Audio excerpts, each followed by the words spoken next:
T.B.Photo X1.5 to FX, and welcome back to another video. And first things first, well, at the time of making this video, it's almost the end of November, which is extremely lucky for me, because then I can finally get rid of this damn push broom that I have acquired on my upper lip. Well, everything for Movember. Yeah, am I right? Yeah.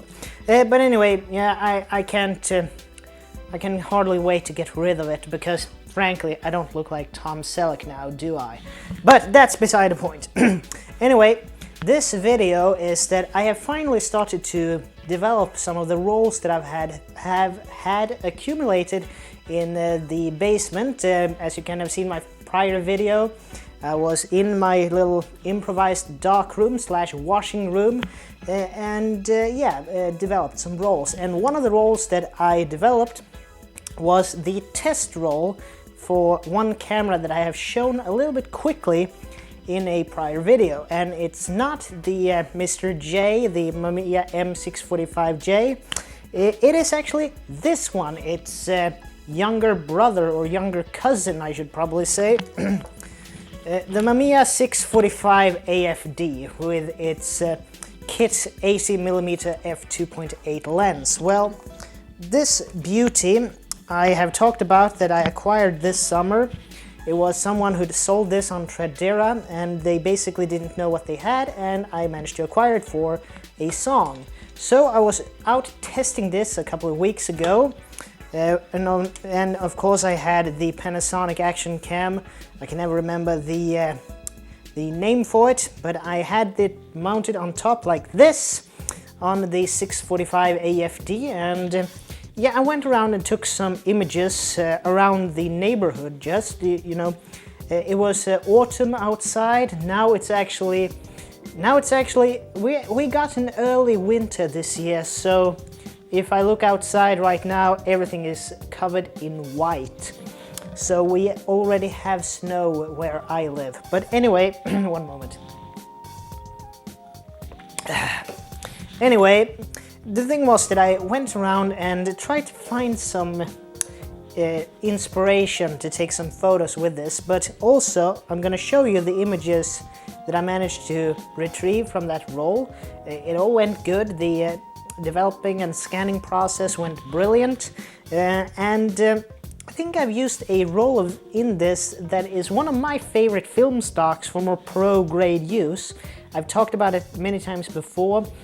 But I also have noticed that it's kind of a polarizing film stock, because a lot of people seem to...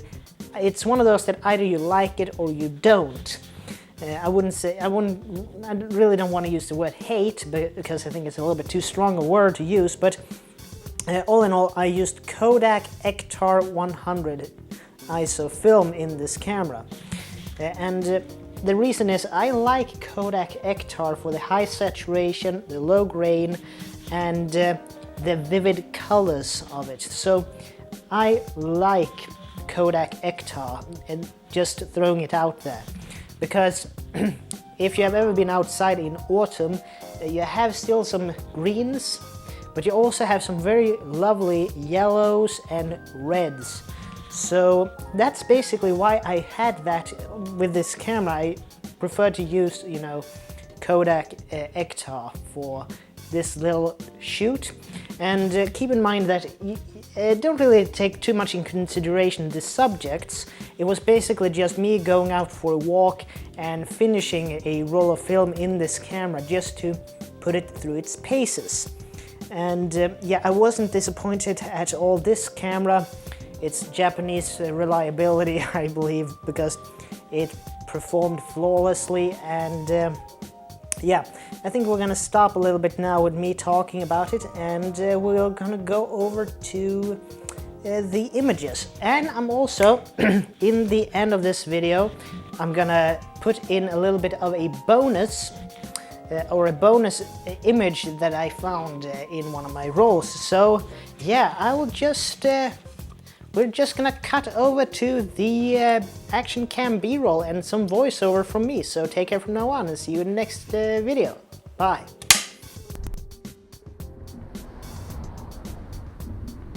Okay, so this is when I was out then with the camera in question, the 645 AFD.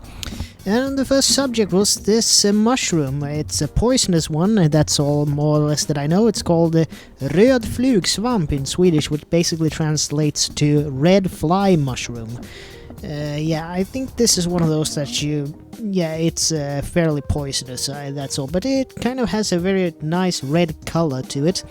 So that's why I thought it was very photogenic, and then I found out that it wasn't alone. There were a couple of others hiding just behind it, so luckily I got them on the action cam, but I thought, well, maybe I can take another image of it. And as luck would have it, the Kodak Ektar film, that was the one that I used for this, is very sensitive in the red spectrum. So yeah, it was kind of a match made in heaven, if I can use such a cheesy line. But anyway, you actually have to take your time with these things. I think I used the camera on full manual for the first trial, and a few test shots I should say, and then I switched over to aperture priority, which is really great in this camera. And what I really enjoyed in this camera as well, when it comes to the exposure, you have an exposure meter in the camera, but it's not like the normal ones where you basically have a graphical interface that tells you if you're above or below. Instead, this will actually show you in f-stops, in third increments, if you're above or below what the camera thinks is a good exposure setting or exposure value.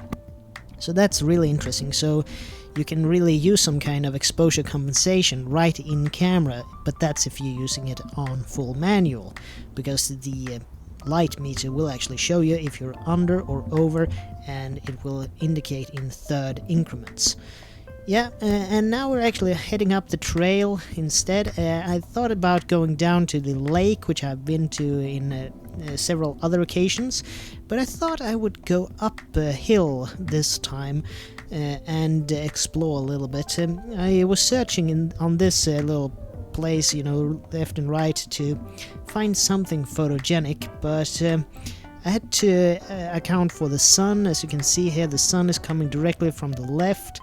So it's hard to shoot in between the trees because you have the harsh sunlight going directly at you.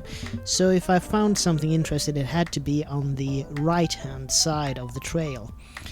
But actually we are coming up to a little place further up the road here, or further up the trail, which I thought would be a good photogenic place, but unfortunately I don't think I found any good subjects this time around.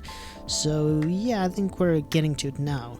This little place here that I'm going up to now, this hill is actually called Signal Mountain, or in Swedish that would be Signalberget. So yeah, this is a place where I think a little bit of bird watchers and so on are frequently visiting, because it's like a clearing in the forest. So yeah, I think I will stop now, and you can just take in the scene for yourselves. And if you would spot any photogenic opportunity, please put it in the comment section below. So I'll be back soon. Take care.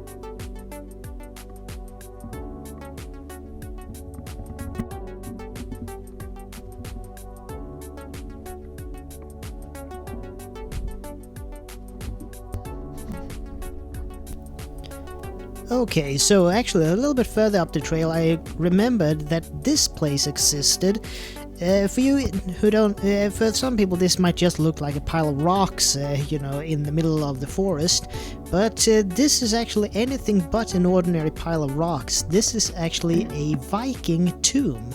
That's basically how the Vikings buried their ancestors when they died. They put it in these types of tombs, and in Swedish they're called stenröse.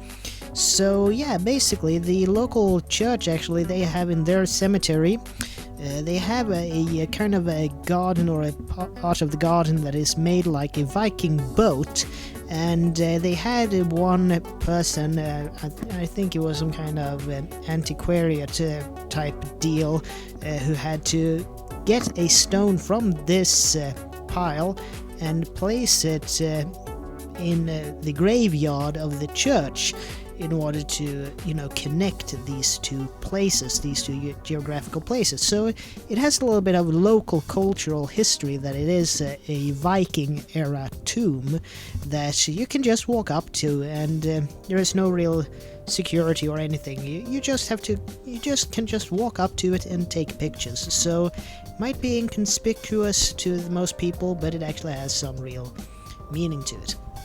Okay, now we have actually gone a little bit further, and I just saw these colors here, and I thought this might be a good way to check or test Kodak Ektar's ability to render color. So here's the result, and you can see for yourselves the greens and the reds, how they are projected on this high saturation film. So yeah, basically this, I don't know if you can see it soon here, but to the left of me, now we are cutting to, now we're actually up by a bakery, actually, and I saw this rosehip bush with this red warehouse in the backdrop, and I thought this might be a good image as well. Different shades of red, so to speak. So yeah, here we go. Yeah, now I think I'm just gonna go down to a place called Holmsund, which is kind of this little more upscale with more designer houses and so on. So yeah, I thought that might be a good place to check out and maybe find some photogenic objects. So yeah, I'm heading over there now, so you'll hear from me shortly. Bye.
Okay, so now we're actually heading towards the end of this little photo walk, or improvised photo walk. And yeah, in the neighborhood, actually, they are digging down fiber cable. We have all had DSL, or whatever it's called, normal broadband internet connections, but now most of the households in the neighborhood is getting fiber cable, ours included. But the construction crew is housing their equipment on a little bit of a clearing here that you can see. So I thought, well, what the heck, I have a couple of exposures left, so why not just take some images of their equipment and see how it blends into the landscape. So it's a little bit building the future, I would call that image that we just saw. And here we have some rönnberries, as they are called in Swedish, rönnbär, which has a brilliant bright red color that really contrasts to the rest of the landscape behind it. So we'll see if I manage to take an image of that as well. Yeah.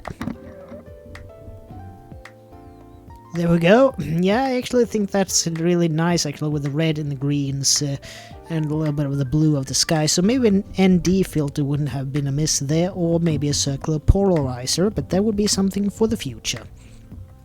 So yeah, on the walk over here, I thought maybe there is something else here. So just a heads up here now. I have a couple of exposures, about 4 or 5 of them left that unfortunately I didn't film anything when I took them, but I just have them as a slideshow at the end of this. So yeah, it's just me taking a image now of this digger, the little one there to the right, the caterpillar one, and after that it's just a little bit of a slideshow, and then we're gonna go back to that little bonus feature. So yeah, so this I think will be the last one of the voiceovers for now. So yeah, enjoy, take care, and you'll hear from me later. Bye.